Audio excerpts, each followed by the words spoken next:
I didn't leave the faith just when I left the convent. First, I left the convent, and that was because I wasn't a very good nun.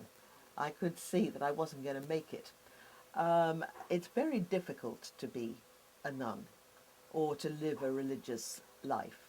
It's very difficult to live a life of total celibacy, of a life without any possessions or material responsibilities at all, or in total obedience to somebody else, and remain a mature, whole human being. And I knew that I wasn't going to be one of those. There were some nuns in the convent who were able to do that and were fulfilled by it, but there were a lot of others that weren't, and I could see that I was going to go into that category. So with great sorrow, I left. It wasn't a wonderful, freeing experience. I didn't leap over the wall, as we say, in order to travel and wear beautiful clothes and make lots of money and fall in love. I knew it was going to be awful, and it was awful. I'd been in the convent for 7 years, from the ages of from 17 years old to 24. That's a very formative period in anybody's life. And I totally missed the 1960s, which were a huge change in Western social mores. I entered in 1962 and left in 1969. I had my first Beatles record in 1970, and I'd never even heard of Vietnam. I came out of my convent, I was already at Oxford at that time, and all my fellow students were protesting against the Vietnam War, and I'd never heard of it.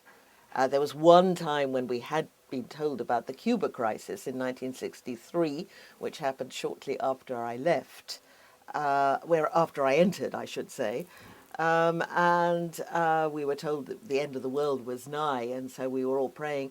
But then they forgot to tell us that the crisis was over. So for 3 weeks, we sat, we're expecting Armageddon. We were very isolated. And that made it very difficult for me to make a comeback to the world because I didn't know what had happened. The society was transformed.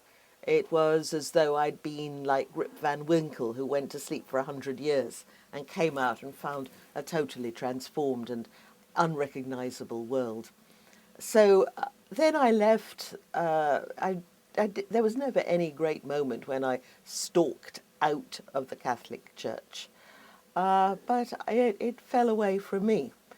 I had tried, as I thought, as a nun, to open myself to God, and God seemed totally uninterested in me. The heavens remained closed and opaque.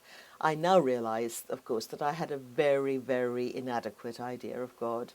I was expecting clouds to part, a little sort of whisper in my ear, and of course that's not what God is. God is not another being.